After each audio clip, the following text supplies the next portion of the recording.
It's Dennis McNeil for Cosby Coast Community as we come to a close of practice today at Tuesday's Northwest 200, joined by Fergus Mackay. Fergus, tell us a bit about your role here.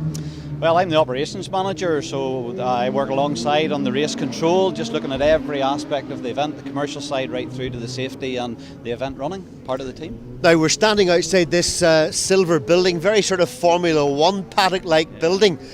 What exactly is it? This basically brings all our race control elements into one area. So you have two floors, race direction, myself, the event director and our sort of staff up there along with our race control. They are at the hub of all the communications around the event. That's how we talk to all our 200 marshals, all our flag marshals. Downstairs then we have all the agencies on site, so everybody from the council, the Coast Guard, ambulance service, fire service, police, everybody's here under one building. It just means that whenever incidents happen or anything happens right down the district, you've got all the key decision makers in one place. It's arrived for the first time this year, Fergus. How different is this operation going to be this year from what it was last year? It's really about the convenience and having that space where you can have those conversations between agencies.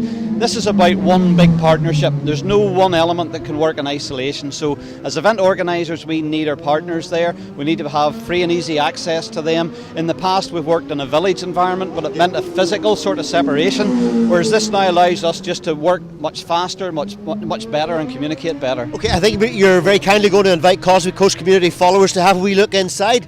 I will. We are just in the final throes of practice, so we're still in the heat of it here. So according to if everything goes well, we should have a quick look around at what we're like in operation. Okay, can we just maybe walk to this first platform anyway? If my cameraman can follow me here. You can see and you can hear that the bikes are clearly still going past. This is along the start-finish line. Great view if the cameraman can find time to pick that out, and of course in the stands that are opposite in the marquee, we're hoping on Thursday to get a wee walk through the marquee and a chat with some folk. Now up to the top deck, up to the platform. Wonderful view from here, not a bad viewing point if you're allowed to be on it. To be honest, Dennis, we don't get much time. We're usually either running up these stairs or down these stairs, but absolutely, I mean, you look at that. For the viewers there, you can see we're going to take some lovely photographs during racing this year. You're looking directly down on top of the bikes. You don't realise how close you are to the circuit here. Believe me, when you're inside here, the noise from the bikes going past, you know how close they are. But it gives you the sense of speed, even on the finish line, that these guys are coming into this final corner here. And it's a dangerous sport too, of course, and that this underlines that the noise, the sight, the sound underlines that we have to be very careful. Absolutely. You know, we pride ourselves on our approach to safety. There's always that element of unknown, but we do take it very seriously and we endeavour every day we look at the safety. The likes of myself, that's what I'm here for, to look at the safety, to look at that sort of the risk assessment approach that we do. We're supported by our management team and everybody has exactly the same ethos. We're always critical, we're always questioning ourselves and we're always looking to improve on that. And just a couple of minor incidents today, but fingers crossed hopefully those were all dealt with, or those were both dealt with. Absolutely. Look, we have that system in place. As soon as we need to bring in expert medical help, you know, if it's in an area where we have to call a red flag, unfortunately that had to be done in both instances. Yep, fingers crossed at this stage it looks okay for those riders. Now, looking behind you, Fergus, I can see that the red flag's out for the end of this practice session and the day's practice. Can we open the door and take a little look inside? Absolutely, yep, we'll go through now. Okay, we'll just follow Fergus through.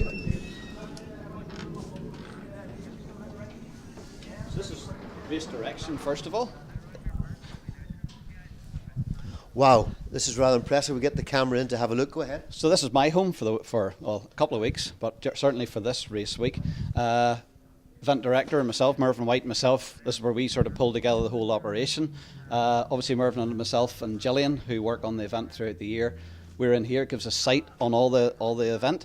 We have 12 dome cameras positioned around the circuit, which allows us to see. What's a dome camera? A dome camera is essentially just it's a camera that we have full control over. So we have a CCTV operator here. So if we have any incident, you can see any of the chicanes or any of the areas throughout the circuit. If we have an incident there, we can hone in on that. It just gives us eyes on that particular piece of tarmac at that particular point. So Fergus, this is outside, above and beyond what the BBC are doing? Oh, absolutely. You'll see the feed in the bottom right-hand corner here. That's the BBC feed. That's the one that we say for entertainment purposes. The rest of it is basically all our own feeds. We have all those cameras out ourselves as part of the event. Whether we were broadcasting to television or not, we would have that infrastructure in place. Okay, and before you show us a wee bit further, Fergus, out through here, terrific view again of the start line, and right down towards Millbank Avenue. Absolutely, this gives you the bird's eye view of the starting grid, pit lane, all the bikes coming down here. I suppose these would be the best seats in the house if they were for sale, but at the moment it just gives us a great overview of the layout of the circuit whenever we can see what's going on. And it's interesting how you said to me just a few moments ago about always being aware of safety. It's your top priority and you're looking at things to progress and improve for next year. This continues to be a mega event.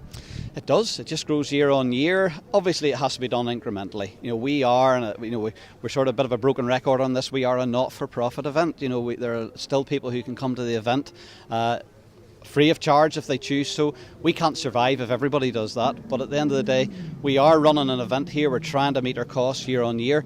If we had a serious budget, we have a lot of ideas. We have a big long to-do list, but it's trying to do that incrementally. Is that a heartfelt plea to those sitting or not sitting in Stormont?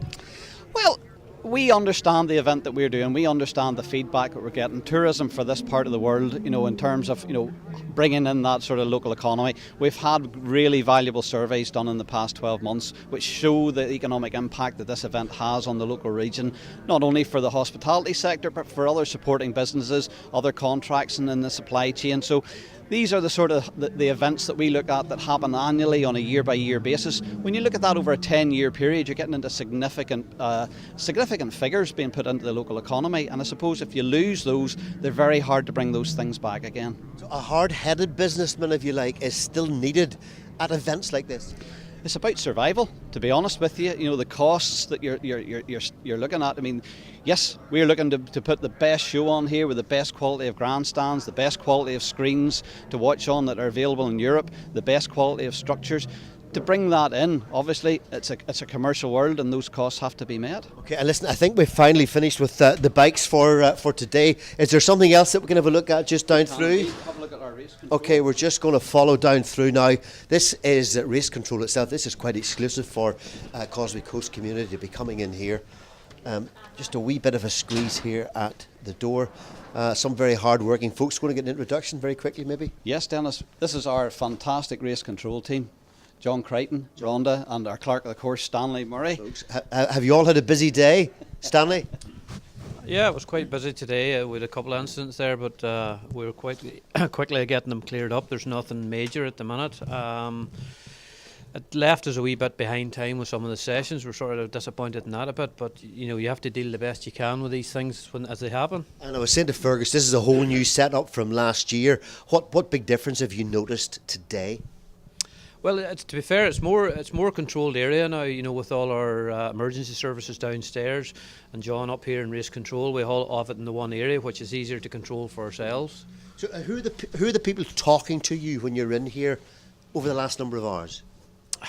John has most of the radio sort of coming through himself, and then we would work with radio operators around the circuit. So we've been keeping in contact with different ones all day on weather situation, an update on that, and in an instance then we were able to deal with them through the medical. Very good, Stanley. Thanks very much indeed. And Fergus, who's just out of shot, thank you very much indeed. He's back in shot again. That's it from us for today at the International Northwest 200. Do join us again on Thursday. We were just chatting with event director Mervyn White very shortly, and he's promised us that we're going to get out in one of the official cars with him, I believe, on Thursday morning, and we'll bring you other bits and pieces from behind the scenes. For Causeway Coast Community, I'm Dennis McNeil at the Northwest 200.